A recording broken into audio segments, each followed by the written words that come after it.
Wolodumir Stadnick, the man who sets the ball rolling into a new era of organized criminal biker gangs. But unlike your typical biker boss forged under the fire and pressure of war, this one forced his way into the biker world. Unprovoked, he enters this world as an inexperienced kid with a hunger to do more, hanging out with the big boys club, and in no time becomes the national president of the Hells Angels. Some hate him, others fear him, but most of them want his head on a spike. If there's smoke, he is the one lighting the fire, and if there's a VIP list of most wanted gang leaders, he isn't just on it. He wrote it. Stadnick, a figurehead in the criminal underworld for many years, was apprehended earlier today. From secret strategy meetings to notorious alliances and criminal undertakings that would easily rival a Hollywood thriller, Wolodumir isn't your everyday biker with tattoos and the signal leather jacket on a Harley Davidson. He has all the twisty, dark alleys of biker gangs at his fingertips. But how does a Ukrainian immigrant rise to head the biggest motorcycle club in Canada? What's so special about him, and how did he do it? Well, if you're into tales of roaring engines, buckle up for a wild ride.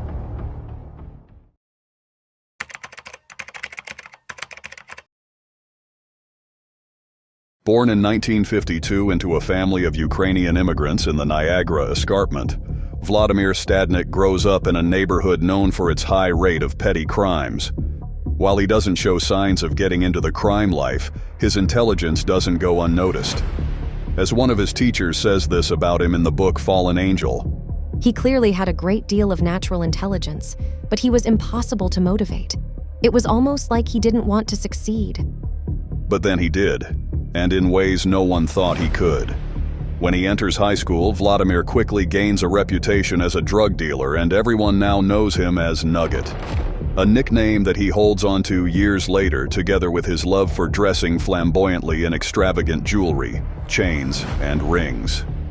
As if drug trafficking isn't enough, he joins a biker gang while still in high school, and that's where his journey in the criminal motorcycle underworld begins.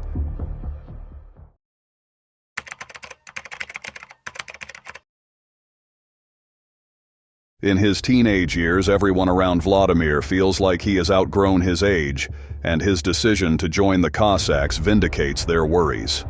Before joining the gang, it has a different name and is not so famous, except for its members' reputation of keeping their hair long and running it through holes they drill in their bike helmets.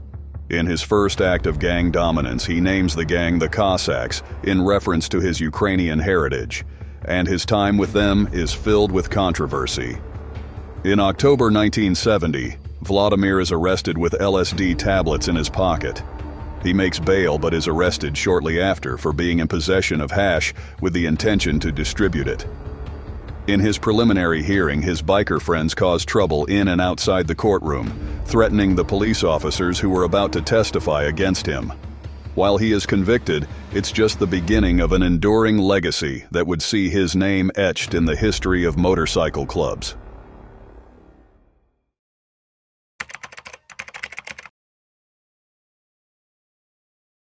When he finishes his sentence, Stadnick comes out a reformed man, except he's not looking to abandon his ways, but to find an upgrade.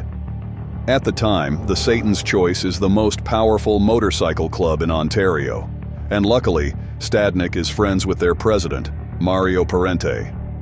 He wants to join Satan's Choice, but Mario thinks otherwise. He informs Stadnick that he can't join just because he is 5'4" tall. Stadnick doesn't take the disrespect lightly, and this sets the ball rolling for years of bitter rivalry. While he abandons the Cossacks and joins the Wild Ones in 1977, while Satan's Choice partners up with the Outlaws. In The Road to Hell, Hamilton police officer John Gordon Harris talks about Stadnick. "He was a little short guy. He certainly wasn't the most visible member of the gang. He was just a face in the crowd. He was almost invisible, but he did have a head on his shoulders." He goes all out to disprove Mario and the Satan's Choice gang's decision not to take him in, and by 1978, he is the leader of the Wild Ones in an era dominated by the Mafia, who hire outlaw biker gangs to do their dirty work. Still, Stadnick is nowhere near satisfied by the dominance of the Wild Ones, as other clubs view them as inferior and nothing to worry about. He contacts the national president of the Hells Angels Canada, Yves Buteau, looking for a merger. This action sends seismic shockwaves in the motorcycle underworld and the outlaw MC, which had joined with Satan's Choice MC. Take notice of this. Despite warnings by other outlaws to stop associating with the Hells Angels, Stadnick remains relentless. Due to this, most of the Wild Ones members get murdered. He takes the initiative to personally visit Hells Angels president Yves Buteau in Montreal. While in Montreal, 2 contracted outlaws follow the Hells Angels around to find the venue of this meeting.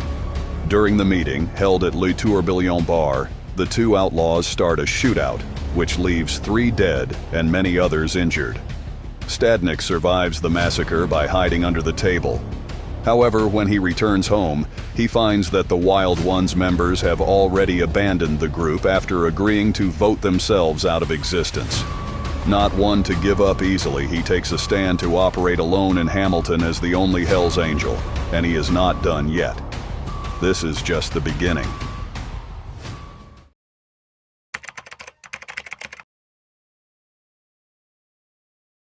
By 1982, Stadnick had risen through the ranks to become a respected member of the Hells Angels, and his ambition clearly beats his inability to hear and speak French. It is for this reason that he came from Ontario with another Wild One turned Hells Angels, Noel Mailloux, who serves as his interpreter until they return to Hamilton in December 1982. Stadnick hopes to lie low for a while before setting up a Hells Angels chapter in Ontario, but his plans are derailed by Mailloux. During their lengthy cocaine binge, Mailloux and his stripper girlfriend Connie Augustine got into a disagreement. Mailloux unsuccessfully attempted to murder her, killing her 4-year-old son and her best friend instead. Mailloux also attracts attention to himself when he is caught wandering the streets, shooting at anyone within sight. While he is arrested and convicted, it is Stadnick who feels the most affected by his actions. The incident destroys the reputation of the Hells Angels in Ontario even before Stadnick opens his chapter. But in July 1983, Yves Buteau, the National Hells Angels president and Stadnick's mentor, establishes the first-ever Hells Angels chapter outside of Quebec after convincing the Satan's Angels Biker Club with its 3 chapters to join the Hells Angels. En route to the opening ceremony of the new chapter, Mario Parente, president of the Outlaws Club, sees them. In a rash, Parente and his fellow outlaws spray bullets on the bus at Mr. Mugg's Coffee and Donut Shop in Wawa, hoping to kill Michel and Nadeau. While his attempt is unsuccessful and no one is killed, it serves as an indication of how the outlaws feel about the Hells Angels moving into Ontario through Stadnick's newly formed chapter. Instead of a new Hells Angels chapter in Ontario, the patchover eventually takes place on July 21, 1983, in Vancouver Island, where the Satan's Angels are based, establishing a new chapter in British Columbia. On Stadnick's end, things aren't going as planned, and before he can pack his bags for another adventure, another problem arises. This time, a bigger one. On September 8, 1983, Buteau is assassinated alongside Guy Gilbert in their meeting to discuss another patchover for the Kitchener chapter of Satan's Choice. The assassin is later identified as Gino Goudriau, another outlaw, and for many who know Stadnick, that is almost the final straw to mark the end of his career, especially as he still isn't a fluent French speaker.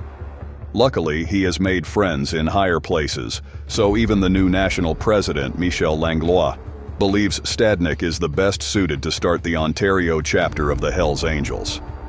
At this time, on top of his full patch, he is wearing a filthy few patch, only given to those who kill for the gang.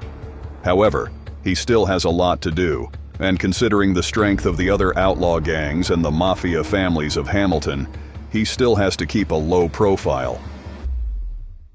Just as Stadnick is beginning to find his feet, tragedy strikes again. This time he is in Quebec on his way to the first memorial of Buteau when a Catholic priest, driving in a hurry to meet the visiting Pope in Montreal, runs him over in his motorcycle. Stadnick suffers third-degree burns from the resulting fire, leaving him with horrific scars all over his face and losing half of 2 of his fingers and much of his nose. Langlois requests his right-hand man, Réjean Lessard, to organize for the 13th Tribe biker gang from Halifax, who are interested in joining the Hells Angels, to guard Stadnick at St. Joseph's Hospital in Hamilton. Believing he is in danger, Stadnick also requests the police guard him, and they do so at night while the bikers watch him during the day. And while some officers feel like it compromises their integrity to watch a known gang member, he is a citizen like everyone else. As a reward, the 13th Tribe biker gang is allowed to join the Angels, becoming the first in Atlantic Canada. Meanwhile, Stadnick becomes even more introverted thanks to the burns, and he moves to a trailer park in Carlisle, Hamilton. If there's ever a perfect definition of lying low, Stadnick has to be it. While living in the trailer, he establishes a good rapport with his neighbors, some of whom are later surprised to learn that he is part of a bike gang.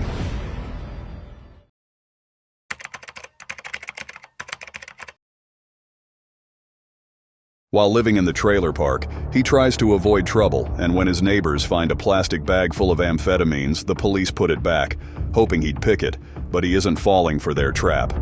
His cautiousness extends to where he holds his numerous meetings with the Hells Angels, including his back office at the Rebel Roadhouse bar in Hamilton, which he was using to plan drug routes and expansion strategies.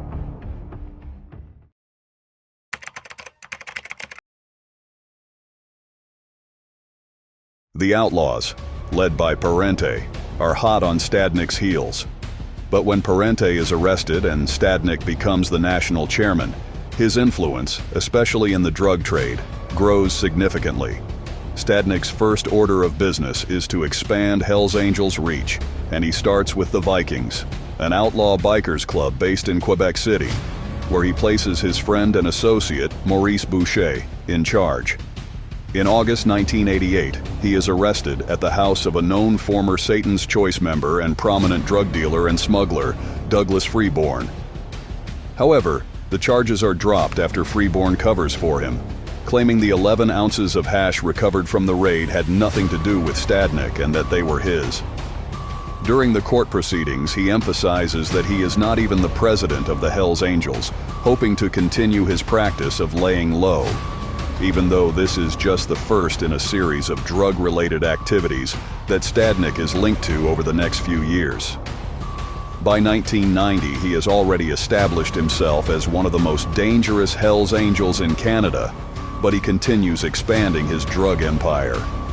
First, he identifies Manitoba as one of the most important provinces to expand into, as journalists Julian Scher and William Marsden refer to it as the axis of distribution for any drugs moving east and west in the country.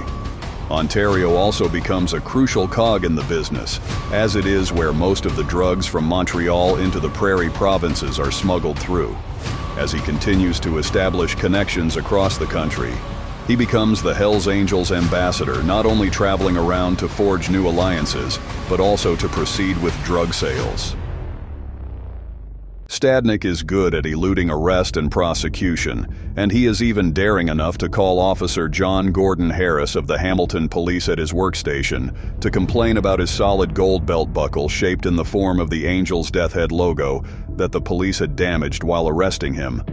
He is confident that the police are unable to track him down, and he furthers the Hells Angels agenda by dividing other gangs and then absorbing them into the Angels' activities, including drug trafficking. By 1998, he has commissioned some of the most dangerous Hells Angels chapters, including the Sherbrooke chapter, which has since established itself as a dominant force in the world of outlaw biker gangs in Canada. In December 2000, Stadnick inspires a host of Ontario-based biker gangs, including Satan's Choice, the Lobos, the Vagabonds, the Paradise Riders, the Last Chance, and a section of the Loners, to join his gang in a widely publicized ceremony. The mass patchover is one of its kind, leading to the instant growth of the Hells Angels in the Greater Toronto Area into the largest chapter in the world.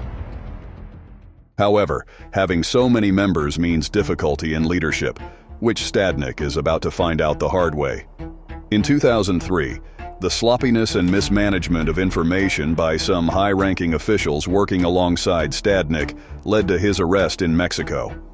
He is brought back to Canada and charged with 13 counts of murder, 3 counts of attempted murder, 1 count of conspiracy to commit murder, 2 counts of narcotics trafficking, and 2 counts of attempting to smuggle narcotics.